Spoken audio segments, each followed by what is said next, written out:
இந்த முதல் கேள்வியில் வந்து தவறான ஜோடியை கண்டறியவும் அப்படின்னு சொல்லிட்டு லோக்சபாவுடைய ஏரியா வைஸ் கான்ஸ்டிடியூவன்சி, அதுக்கப்புறம் ஓட்டர் வைஸ் கான்ஸ்டிடியூவன்சி கேட்டிருக்காங்க.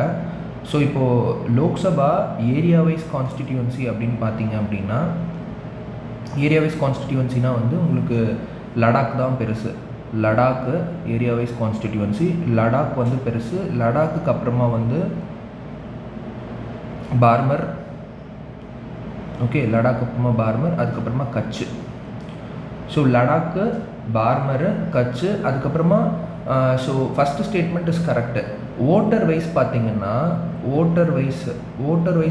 ஃபஸ்ட்டு 3 கான்ஸ்டிடியூவன்சி எதுனா மல்காஜ்கிரின்னு ஒரு கான்ஸ்டிடியூஷன் இருக்குது. மல்காஜ்கிரி அது வந்து ஆந்திர பிரதேஷில் இருக்குது. மல்காஜ்கிரி சுமார் 29 லட்சம் வாக்காளர்கள் இருக்காங்க, 29 lakhs வாக்காளர்கள்.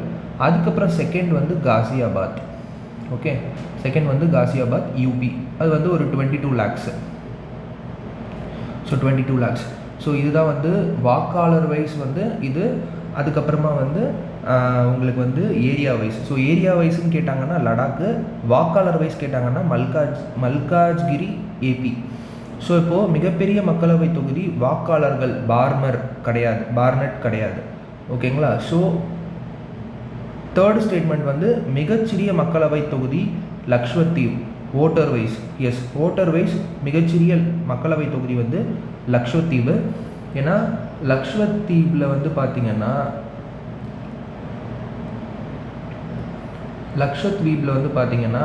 வெறும் 47,972 வாக்காளர்கள் தான் இருக்காங்க. 47,972 வாக்காளர்கள் தான் இருக்காங்க. அதே மாதிரி ஏரியா வைஸ் பார்த்திங்கன்னா, ஏரியா வைஸ் ஸ்மாலஸ்ட் கான்ஸ்டிடியூவன்சி பரப்பளவு வாரியாகனா சாந்தினி சவுக், டெல்லியில் இருக்கக்கூடிய Chandni Chowk. So smallest Lok Sabha constituency Chandni Chowk correct. Smallest Lok Sabha constituency voter wise Lakshadweep correct. So இந்த பார்மர் இதுதான் தப்பு. லார்ஜஸ்ட் லோக்சபா கான்ஸ்டிடியூவன்சி ஓட்டர் வைஸ்ன்னு கேட்டால் மல்காஜ்கிரி தான் ஆன்சராக இருக்கணும், ஓகேங்களா, மல்காஜ்கிரி. அதுக்கப்புறமா செகண்ட் ஸ்டேட்மெண்ட், இது வந்து கூற்று வந்து யார் இந்தியன் கான்ஸ்டிடியூஷன் பற்றி என்னென்ன சொல்லியிருக்காங்க அப்படின்றது. கேசி வேர் அப்படின்றவர் இந்தியாவை வந்து குவாசி ஃபெடரலிசம் சொல்லியிருக்காரு.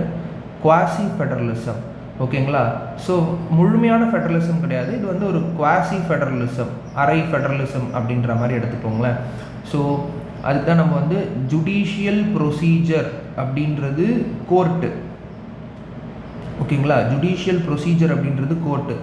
குவாசி ஜுடிஷியல் அப்படின்னா கோர்ட்டு மாதிரி, கோர்ட்டு லைக், சிமிலர் டு கோர்ட்டுக்கு உண்டான பவர் இருக்கும், பட் ஆனால் கோர்ட்டு ஈக்குவலான அதிகாரம் இல்லை, but similar to court like, அந்த மாதிரி தான் குவாசி ஃபெடரலிசம். முழுமையான ஃபெடரலிசம் கிடையாது, பட் ஃபெடரலிசம் மாதிரி, ஓகேங்களா. கிரான்வில்லி ஆஸ்டின் என்ன சொல்லியிருக்காருன்னா கோஆப்ரேட்டிவ் ஃபெடரலிசம் என்னதுன்னா கூட்டுறவு கூட்டாட்சி அப்படின்ட்டு. மாரிஸ் ஜான்ஸ் என்ன சொல்லியிருக்காருன்னா பார்கெனிங் ஃபெடரலிசம், பேரமைப்பு கூட்டாட்சி, ஓகேங்களா. பார்கெனிங் ஃபெடரலிசம்னா என்னென்னா ஸ்டேட்ஸுக்கு வந்து அந்த அளவுக்கு பவர் கிடையாது. States is not having more power, okay, states is not having more power. So states வந்து பார்கெயின் பண்ணிகிட்டே இருக்கணும், ஓகேங்களா. இப்போ உதாரணத்துக்கு நம்ம தமிழ்நாடு வந்து நிதிகள் கேட்கறதுக்காக பார்கெயின் பண்ணோம். அதுக்கப்புறமா வந்து ஆந்திர பிரதேஷ் சிறப்பு அந்தஸ்து கேட்குறாங்கல்ல. ஸோ அந்த மாதிரி bargaining federalism. Ivor Jennings described it as federalism with centralizing tendency. India வந்து ஒரு ஃபெடரலிசம் தான், கூட்டாட்சி தத்துவத்துடையது தான், ஆனால் வந்து ஒரு ஒற்றையாட்சிக்கு இருக்கக்கூடிய அனைத்து அங்கமும் இந்தியா கான்ஸ்டிடியூஷனில் இருக்குது அப்படின்னு சொல்லிட்டு இதுதான் வந்து 4 பேர் சொல்கிறது இதுதான். ஸோ தேர்ட் ஸ்டேட்மெண்ட் பார்த்தீங்கன்னா உங்களுக்கு வந்து பின்வரும் கூற்றுகளை கவனியுங்கள். சுதந்திர இந்தியாவின் முதல் பெண் சீஃப் மினிஸ்டர் யாருன்னு கேட்டால் அது சுச்சிதா கிருப்லானி தான். யூபி, சுச்சிதா கிருப்லானி வந்து உத்தரப்பிரதேசம், யூபியில் 1963 67 வரைக்கும் இருந்திருக்காங்க. இயர்ஸ் இம்பார்ட்டன்ட் கிடையாது, எந்த ஸ்டேட்டுன்னு கேட்கலாம். அதுக்கப்புறமா வந்து Nandini Satpathy was the second woman chief minister, இவங்களும் correct, Odisha. Sarojini Naidu was the first governor of independent India, இதுவும் கரெக்டான ஸ்டேட்மெண்ட்டு, யூபி. ஓகேவா, யூபி 1947 49. இங்கே ஆக்சுவலி எல்லா ஸ்டேட்மெண்ட்டும் தான் கரெக்டுன்னு வரணும். Okay, Padmaja Naidu was the second woman governor of independent India, இவங்களும் கரெக்டு, வெஸ்ட் பெங்கால் 1956 67. அதே மாதிரி லாங்கஸ்ட் சர்விங் உமன் கவர்னர் அப்படின்னு கேட்டாலுமே அது பத்மஜா நாயுடு தான். ஓகேங்களா, லாங்கஸ்ட் சர்விங் உமன் கவர்னர் அப்படின்னு கேட்டாலுமே Padmaja Naidu. So fourth statement, fourth question, which of the following provision is not borrowed by the Indian constitution from the Canadian constitution? Canadian constitutionலேருந்து நம்ம வாங்காத அங்கம் என்ன அப்படின்னா ஃபெடரலிசம் வித் ஸ்ட்ராங் சென்டர், அதாவது வந்து ஃபெடரலிசம் வித் ஃபோர்ட்டிஃபைட் சென்டர், வலுவூட்டப்பட்ட மையத்துடன் கூடிய கூட்டாட்சி அமைப்பு, இது நம்ம வாங்கியிருக்கோம். Appointment of state governors by centre, இது ஒரு முக்கியமான அங்கம் கனடா கான்ஸ்டியூஷன்லேருந்து வாங்கினது. Advisory adjudication of supreme court நம்ம வாங்கியிருக்கோம். அதை விட இம்பார்ட்டண்ட்டாக இன்னொன்று வாங்கியிருக்கோம், ரெசிடுவரி பவர்ஸ். ஓகேங்களா, residuary powers to the center. Okay, residuary powers to the center நம்ம கனடியன் கான்ஸ்டியூஷன்லேருந்து தான் வாங்கியிருக்கோம். ரெசிடுவரி பவர்ஸ் வந்து சென்டருக்கு போகிற மாதிரி.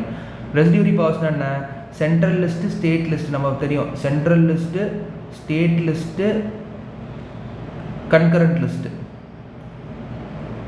இந்த 3 லிஸ்ட்டு தாண்டி வரக்கூடிய ஏதாச்சும் ஒரு சட்டத்தை ஒரு சப்ஜெக்ட் இருக்குது அப்படின்னா அந்த சப்ஜெக்ட் வந்து ரெசிடுவரி லிஸ்ட்டு போகும். அந்த ரெசிடுவரி லிஸ்ட் வந்து ஏனைய கண்ட்ரிஸோட கான்ஸ்டியூஷன்ஸில் என்னென்னா அது வந்து ஸ்டேட்ஸ் கையில் இருக்குது, பட் ஆனால் வந்து இந்தியாவில் சென்டர் கையில் தான் இருக்குது. So residuary powers from the center we have borrowed it from the Canadian Constitution. Okay, இந்த nomination of members to Rajya Sabha வந்து நம்ம யார்கிட்டேருந்து வாங்குகிறோன்னா அயர்லாண்டு. ஓகே, அதே மாதிரி டிபிஎஸ்பியும் நம்ம அயர்லாண்ட் கிட்டேருந்து வாங்குகிறோம். ஸோ இந்த 4வது ஸ்டேட்மெண்ட் தான் வந்து தவறான statement, which we did not borrow from the Canadian Constitution. 5வது கொஷின், இந்திய குடியரசுத் தலைவரை குற்றஞ்சாட்டுவதற்கான நடைமுறை டேஷ் ஆகும். நடைமுறை குவாசி ஜுடிஷியல் ப்ரொசீஜர். நான் அதான் சொன்னேன் பார்த்தீங்களா, குவாசி ஜுடிஷியல் ப்ரொசீஜர்னால் கோர்ட் மாதிரி இருக்கும், அது வந்து குவாசி ஜுடிஷியல் ப்ரொசீஜர் ஆகும். என்ன, பாராளுமன்ற எம்பிகள் வந்து இத்தனை பேர் வந்து ஒரு 50 பேர் 100 பேர் இத்தனை 50 பேர்னு நினைக்கிறேன், 50 பேர் வந்து நோட்டீஸ் கொடுக்கணும். அந்த நோட்டீஸ் மீது வந்து தீர்மானம் நிறைவேற்றப்படும். அந்த தீர்மானத்துக்கு அப்புறமா தான் வந்து இம்பீச்மெண்ட் அப்படின்ற ஒரு ப்ராசஸ். ஸோ அது வந்து கோர்ட்டுக்கு போயிட்டு அவரை வந்து பதவி நீக்கம் செய்யறது கிடையாது. ஸோ இது வந்து பார்லிமெண்ட்லி பண்ணுறது அப்படின்றதுனால கோர்ட்டு மாதிரி ஒரு செட்டப் பார்லிமெண்ட்டில் இருக்குது அப்படின்றதுனால it is called as quasi judicial procedure. ஓகேங்களா. 6வது, பின்வரும் எந்த மாநிலங்களில் இருசபை சட்டமன்றம் உள்ளது? இருசபை சட்டமன்றம் எல்லா மாநிலத்திலுமே இருக்குது. இங்கே இருக்கிற எல்லா மாநிலத்திலுமே இருக்குது. இந்த கொஷனில் இருக்கக்கூடிய எல்லா மாநிலத்திலுமே இருசபை சட்டமன்றம் இருக்குது. ஸோ இதில் வந்து நீங்கள் பார்த்தீங்க அப்படின்னா இருசபை சட்டமன்றம் எங்கெங்கெல்லாம் இருக்குது அப்படின்னா ஆந்திர பிரதேஷ், பீகார், தெலுங்கானா. ஆந்திர பிரதேஷ், தெலுங்கானா ஈஸியாக நம்ம வச்சுக்கலாம். அப்புறமா வந்து Karnataka, southern states, Andhra Pradesh, Telangana, Karnataka, Maharashtra, MH, UP. Okay, UP, Bihar ஒரு செட்டு, ஏபி, தெலுங்கானா, கேஎன் ஒரு செட்டு, அப்புறம் மகாராஷ்டிரா. 6 ஸ்டேட்ஸில் தான் வந்து பைகேமரல் இருக்குது. பைகேமரல்னால் என்ன? சட்டசபையும் மேலவையும் இருக்கும். ஓகேங்களா. ஏழாவது கொஷின் தான் ரொம்ப இம்பார்ட்டண்ட்டு. 7வது கொஷினில் சில இம்பார்ட்டன்ட் அமெண்ட்மெண்ட்ஸ் ஆக்ட் பற்றி கேட்டிருக்காங்க. ஃபஸ்ட்டு வந்து 15th கான்ஸ்டிடியூஷனல் அமெண்ட்மெண்ட் ஆக்ட் பற்றி கேட்டிருக்காங்க. 15th constitutional amendment act is more important for raising the retirement age of high court judges from 60 to 62. இதுதான் ரொம்ப important 15th constitutional amendment act. அதுக்கப்புறமா 26th constitutional amendment act is more important for abolition of privy purse. 15th constitutional amendment act 1963 போட்டுக்கோங்க. 26th constitutional amendment act வந்து 1971. இந்திரா காந்தி அம்மையார் வந்து prime மினிஸ்டராக இருக்கும்போது abolition of privy purse paid to former rulers to the princely states. Privy பர்ஸ்னால் ஒன்றும் இல்லை, அதாவது வந்து நமக்கு தெரியும் 563 சுதேச சமஸ்தானங்கள் வந்து சுதேச சமஸ்தானங்கள் இண்டிபெண்டன்ட் ஸ்டேட்ஸ். ஓகேங்களா, 563 independent states, they were united to India. So அந்த மாதிரி இருக்கக்கூடிய சுதேச சமஸ்தானங்கள் இருக்கக்கூடிய ரூலருடைய குடும்பத்துக்கு அரசருடைய குடும்பத்துக்கு வந்து இந்திய அரசாங்கம் ஒரு அமௌண்ட் வந்து கொடுத்துட்டே இருந்தாங்க, அவங்களுடைய நாட்டை வந்து நம்மளோட சேர்த்ததுனால, சுதேச சமஸ்தானங்களை சேர்த்ததுனால. ஓகேங்களா, ஸோ அதை வந்து அந்த மாதமோ இல்லை வருடமோ அவங்களுக்கு கொடுக்கக்கூடிய அந்த தொகையை வந்து இந்த 26வது அரசியல் சட்ட திருத்தம் மூலியம் ரத்து பண்ணிட்டாங்க. ஓகேங்களா, அதுதான் அது privy purse to former rulers. 38வது கான்ஸ்டிடியூஷனல் அமெண்ட்மெண்ட் ஆக்ட் 38th 1975 வந்து enhances the powers of president and governors to pass ordinances. Okay, ordinance பவரை வந்து இது பண்ணுறது. அதுக்கப்புறமா 7th constitution amendment act provided for the appointment of additional and acting judges of the supreme court. இதுவும் correct. So answer வந்து எல்லாமே 4. இன்னொன்று 7th constitution amendment act is more important for appointment of same person, ஒரே person as governor for 2 or more states. Okay, appointment of same persons as governor for 2 or more states, acting judges, இது acting judges. அதுக்கப்புறமா common high court for 2 or more states. ஓகேவா, next வந்து 8th question. Smallest Vidhan Sabha in terms of members of legislative assemblies Puducherry. ஓகேங்களா, புதுச்சேரியில் விதான் சபானா என்னென்னா சட்டப்பேரவை. ஓகேங்களா, புதுச்சேரி மொத்தம் 30.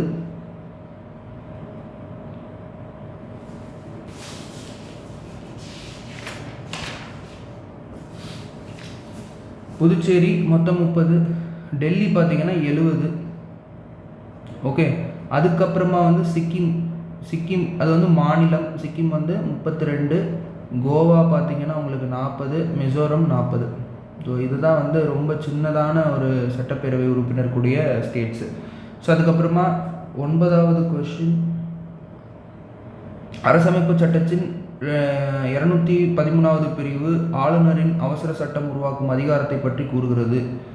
ஓகே, அதுக்கப்புறமா வந்து மாநில சட்டமன்றத்தின் 1 அல்லது 2 அவைகளும் கூட்டத்தொடர்கள் இல்லாத போது ஆளுநர் ஒரு அவசர சட்டத்தை வெளியிடுகிறார். கரெக்டு. இந்த அவசர சட்டத்தை எப்போது வேண்டுமானாலும் திரும்ப பெற ஆளுநருக்கு அதிகாரம் உள்ளது. அவசர சட்டத்தின் ஆயுட்காலம் 6 மாதங்கள் மற்றும் 6 வாரங்கள். கரெக்டு, எல்லாமே கரெக்டு. 213 ரொம்ப important. 213 ordinance making power of governor.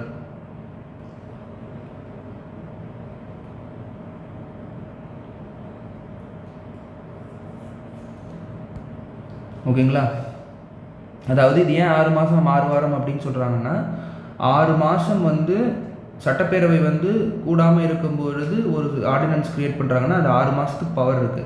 6 மாதத்துக்கு ஒரு தடவை மினிமம் வந்து ஒரு சட்டப்பேரவை கூடணும். அப்போ சட்டப்பேரவை கூடும் பொழுது சட்டப்பேரவை அப்படி கூடி முதல் 6 வாரத்துக்குள்ளே அந்த ஆர்டினன்ஸை வந்து அப்ரூவ் பண்ணணும். அப்படி அப்ரூவ் ஆகலை அப்படின்னா அது ஆட்டோமேட்டிக்காக கேன்சல் ஆகிடும். ஸோ அதுக்கு தான் அந்த அவசர சட்டத்தோட ஆயுட்காலம் மேக்ஸிமம் பீரியட் என்னென்னா 6 months and 6 weeks. ஓகேங்களா, அதுக்கப்புறமா கொஷின் நம்பர் 11 பார்த்தீங்கன்னா உங்களுக்கு வந்து ஆர்டிகல்ஸ் கொடுத்துருக்காங்க, கவர்னரை பற்றின articles. So find the wrong parent கொடுத்துருக்காங்க. 163 council of ministers to aid and advise the governor correct. 164 chief minister appointed by the governor of state correct. 155 பாருங்கள், ஓத் ஆஃப் கவர்னர் கிடையாது. ஓகேங்களா, 167 டியூட்டிஸ். ஸோ 163, 164, 167 இதெல்லாம் இம்பார்ட்டண்ட்டான article which speaks about CM and council of ministers. Okay, CM and council of ministers இந்த ஆர்டிக்கல்லாம் நல்லா பார்த்துக்கோங்க. 163, 164, 167. அதில் இப்போது 159 தான் ஓத் ஆஃப் தி கவர்னர். ஓகேங்களா, 159 தான் ஓத் ஆஃப் கவர்னர், பதவி பிரமாணம். 155 வந்து governor appointed by the president. 155. So கவர்னரோட அப்பாயின்மெண்ட் பற்றி சொல்கிற ஆர்டிக்கல் தான் 155.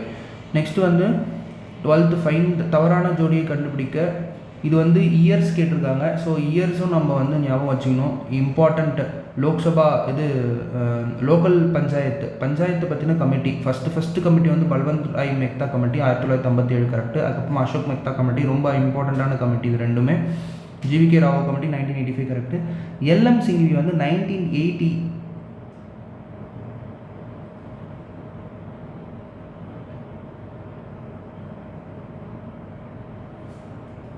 எல்எம் சிங்வி கமிட்டி வந்து 1988 கிடையாது, 1986. ஸோ அதனால் இந்த 1986 எல்எம் சிங்வி, ஓகேவா? ஸோ அதுக்கப்புறமா 13வது கொஷின். இதில் வந்து பார்த்தீங்கன்னா இதில் வந்து இந்த போக்குவரத்து வசதிகள் இருக்காது. பின்வருவனவற்றில் எது 243Gன்னு ஒரு ஆர்டிக்கல் இருக்கும். அந்த ஆர்டிக்கலை நல்லா பார்த்துக்கோங்க. ஃபங்க்ஷன்ஸ் ஆஃப் கிராம பஞ்சாயத்துன்னு சொல்லிட்டு, ஓகேங்களா? இந்த ஆர்டிக்கல்லாம் ரொம்ப important. Functions of gram panchayat. Establishment of local markets correct. Contagious disease correct. தொற்று நோய்கள் தடுப்பு. Universal enrolment correct. ஹெல்த்து, அதாவது வந்து ஹெல்த்து பேசிக்கான சிஸ்டம், ஓகேங்களா? ஹெல்த்து இந்த மாதிரி வந்து அடிப்படை கட்டமைப்பு இதெல்லாம் வந்து தான் வந்து உங்களுக்கு வந்து கிராம பஞ்சாயத்தால் பண்ண முடியும். ஸோ இந்த டிரான்ஸ்போர்ட் ஃபெசிலிட்டிலாம் கிராம பஞ்சாயத்தால் பண்ண முடியும், போக்குவரத்து ஃபெசிலிட்டி. ஸோ இதுதான் கரெக்ட் தப்பான கேள்வி. ஜில்லா பரிஷத்தை யாரால் கலைக்க முடியும்? ஜில்லா பரிஷத்னா என்னது? டிஸ்ட்ரிக்ட் பஞ்சாயத்து. ஸோ டிஸ்ட்ரிக்ட் பஞ்சாயத்தை கலைக்கணும்னா மாநில அரசு தான் கலைக்கணும், ஓகேங்களா? Next 15th question. தேசிய மனித உரிமைகள் ஆணையத்தின் தலைவரின் பதவிக்காலம் 3 ஆண்டுகள். இப்போது ரீசெண்டாக வந்து 2019 நினைக்கிறேன் சேஞ்ச் பண்ணிட்டாங்க. 3 இயர்ஸ், 3 இயர்ஸ் மேக்ஸிமம் 70 இயர்ஸ், ஓகேங்களா? 3 இயர்ஸ் மேக்ஸிமம் 70 இயர்ஸ். இது வந்து தேசிய மனித உரிமைகள் ஆணையம் வந்து 12 அக்டோபர் 1993. இதெல்லாம் நல்லா ஞாபகம் வச்சுக்கணும். சேர்மன் ப்ளஸ் 5 மெம்பர்ஸு, ஓகேங்களா? சேர்மன் வந்து நார்மலாக retired supreme court chief justice or judge of supreme court, இவங்க தான் சேர்மனாக இருப்பாங்க, okay? Chairman. So 3 years is the answer. 16th. பின்வருவனவற்றுள் இந்தியாவில் சட்டப்பூர்வமான அமைப்பு எது? சட்டப்பூர்வமான அமைப்பு எது அப்படின்னா, அதாவது வந்து மொத்தம் 3 அமைப்பு இருக்குது. சட்டப்பூர்வ அமைப்பு, அதை வந்து நம்ம ஸ்டாச்சுட்டரி, ஓகேங்களா? அதுக்கப்புறம் அரசியல் கான்ஸ்டிடியூஷனல் பாடி, அரசியல் சட்ட அமைப்பு அப்படின்னு வச்சுக்கலாம். அது வந்து கான்ஸ்டிடியூஷனல் பாடி. அதுக்கப்புறமா அரசாங்க அமைப்புன்னு வச்சுக்கோங்க. அரசாங்க அமைப்பு அது வந்து எக்ஸிக்யூட்டிவ் பாடி, ஓகேங்களா? ஸோ சட்டம் இயற்றப்பட்ட அந்த சட்டத்திலிருந்து ஒரு அதிகாரம் பெற்று வருது, அது சட்டப்பூர்வ அமைப்பு. கான்ஸ்டியூஷன்னா அரசியலமைப்பு சட்டத்திலேயே வந்து இடம் பெற்றிருந்தா அது கான்ஸ்டியூஷன் பாடி. அந்த அரசியலமைப்பு சட்டத்திலேயே இடம் பெற்றிருக்கிறது என்னது? யூபிஎஸ்சி, ஓகேங்களா? டிஎன்பிஎஸ்சி, அதுக்கப்புறமா election commission of India, state election commission, இதெல்லாம் வந்து அரசியலமைப்பு சட்டத்திலேயே ஆர்டிக்கல் இருக்குது. சட்டப்பூர்வ அமைப்பு அரசாங்க அமைப்பு. அரசாங்க அமைப்புனா என்ன? நிதி ஆயோக், இதெல்லாம் நீங்கள் சொல்லலாம், ஓகேங்களா? நிதி ஆயோக்லாம் எந்த சட்டமும் இயற்றப்படல, பட் அரசாங்கத்துடைய ஒரு எக்ஸிக்யூட்டிவ் ரெசல்யூஷன் பாஸ் பண்ணதுனால ஜிஓ பாஸ் பண்ணி நிதி ஆயோக், ஓகேவா? பின்வருவனவற்றில் இந்தியாவின் சட்டப்பூர்வமான அமைப்பு எது அப்படின்னா, நிதி ஆணையம் 280 ஆர்டிக்கல் இருக்குது. தேர்தல் ஆணையம் எனக்கு தெரிஞ்சு வந்து 315. Election commission 324 to 329. பார்ட் 15, ஓகேங்களா? யூனியன் பப்ளிக் சர்வீஸ் கமிஷன் கமிஷனோட ஆர்டிக்கல் தான் 315, ஓகேங்களா? தேசிய மனித உரிமைகள் வந்து சட்டம் இயற்றப்பட்டது, ஸோ அதான் நேஷ்னல் NHRC. அப்புறமா வந்து 17th கொஸ்டின். மாநில மனித உரிமை ஆணையத்தின் தலைவர் மற்றும் பதவி நீக்கம் செய்யப்படுபவர் ஜனாதிபதி தான், ஓகேங்களா? Planning Commission of India was replaced by Niti Aayog in the year 2015. Easy question. தவறான ஜோடியை கண்டுபிடிக்க வந்து இதில் இந்த கொஷினில் வந்து என்னென்னா, இது வந்து நம்ம அந்த ஹெட் குவார்ட்டர்ஸ் ஞாபகம் வச்சுக்கணும். டிஆர்டிஓவோட ஹெட் குவார்ட்டர்ஸ் வந்து பெங்களூரு கிடையாது, ஓகேங்களா? நியூ டெல்லி. ரொம்ப ஃபேமஸான ஒரு ஆர்கனைசேஷனோட ஹெட் குவார்ட்டர்ஸ் வந்து பெங்களூரில் இருக்கா. அந்த ஆர்கனைசேஷன் என்ன அப்படின்னு பார்த்தீங்கன்னா இஸ்ரோ. ஸோ இஸ்ரோவோட தலைமையகம் எங்கே இருக்குது அப்படின்னா இஸ்ரோவோட தலைமையகம் பெங்களூரில் இருக்குது. ஓகே. 20 டேஷ் சட்டத்தின் மூலம் டில்லியில் ஃபெடரல் கோர்ட் ஆஃப் இந்தியா நிறுவப்பட்டது. ஃபெடரல் கோர்ட் ஆஃப் இந்தியானா சுப்ரீம் கோர்ட் மாதிரி 1935. ஸோ நல்லா ஞாபகம் வச்சுக்கணும். 1861 கல்கட்டா ஹைகோர்ட்டு, 862 பாம்பே மெட்ராஸு, 66 வந்து என்னது 66 வந்து அலகாபாத். ஓகே. இதுக்கு அப்பீல் கோர்ட்டு இந்தியாவில் கிடையாது. ப்ரைவி கவுன்சில்னு சொல்லிட்டு பிரிட்டனில் தான் அப்போ இருந்துச்சு. ஸோ இந்தியாவிலேயே ஒரு அப்பீல் கோர்ட் வேணும் அப்படின்ற ஒரு கட்டாயம் ஏற்பட்டதுனால ஃபெடரல் கோர்ட் ஆஃப் இந்தியான்னு சொல்லிட்டு 1935 கொண்டு வராங்க. Okay.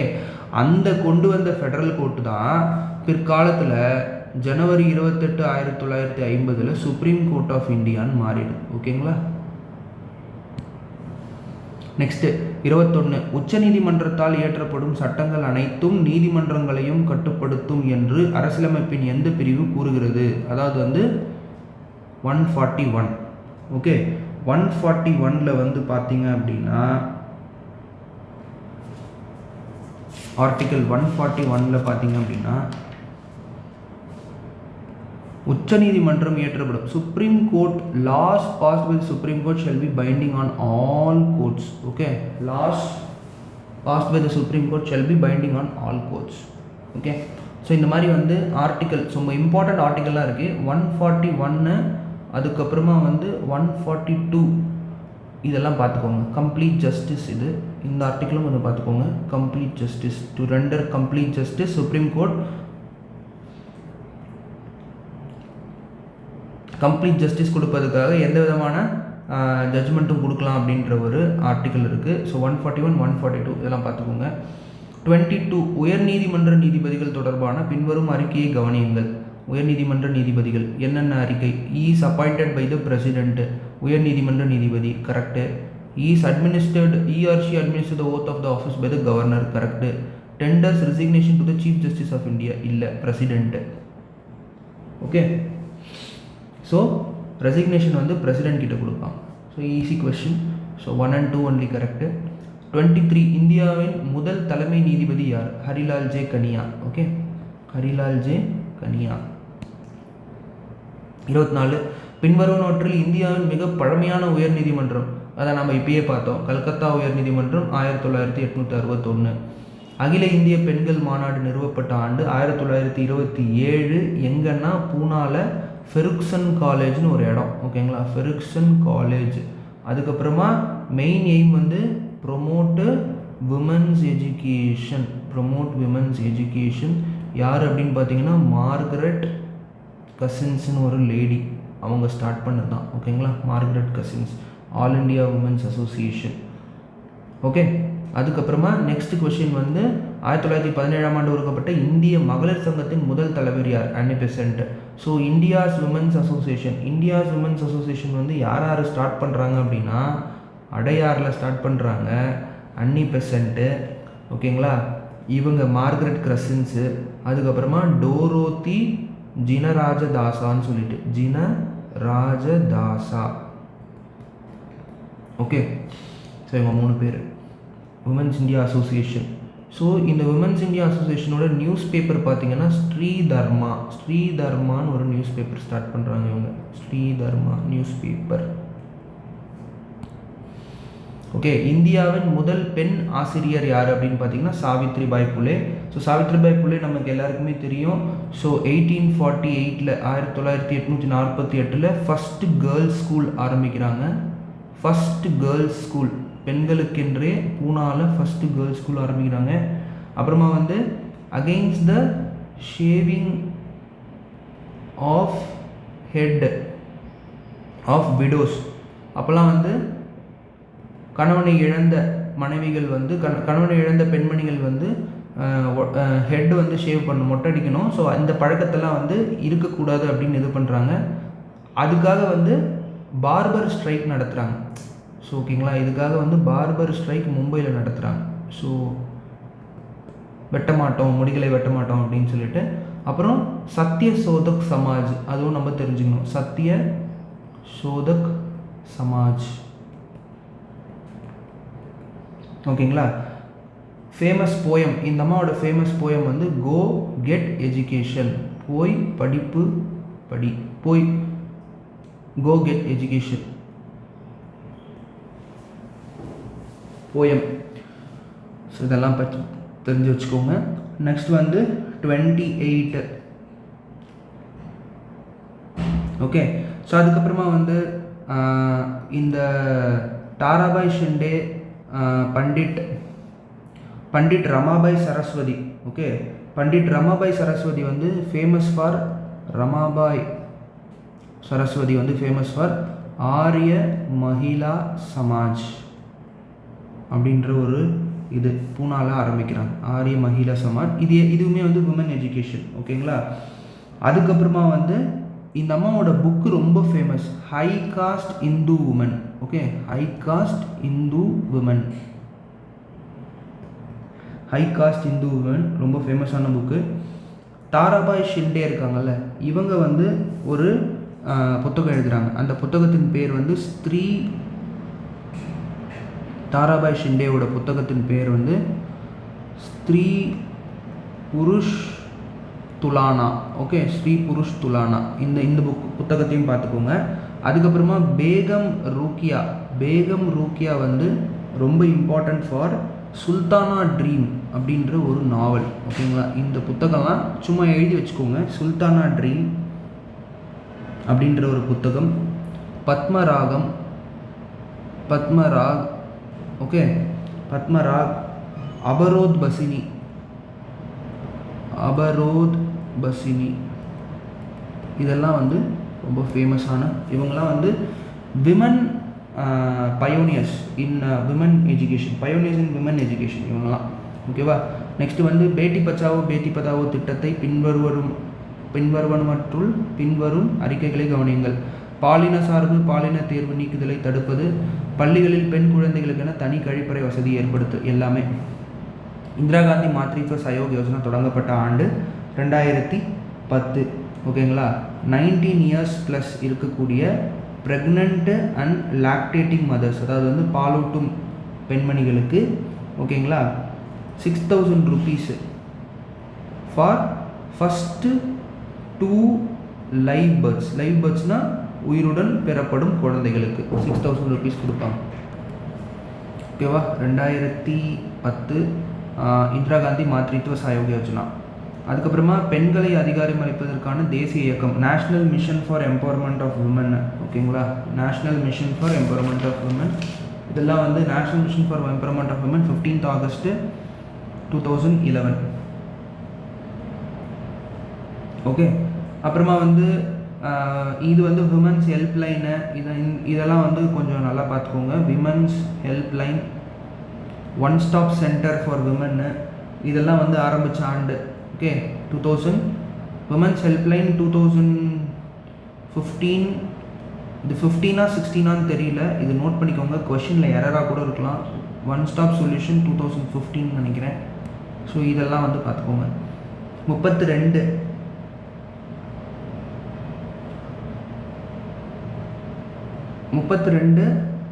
consider the following statements and identify the correct ones about the political parties. Okay, political parties, அதாவது வந்து political parties create political constitutions among the voters, correct. Biparty and multi-party systems are necessary for protection of democracy, correct. Political parties create cooperation between executive and legislature, இது எல்லாமே correct, ஓகேவா.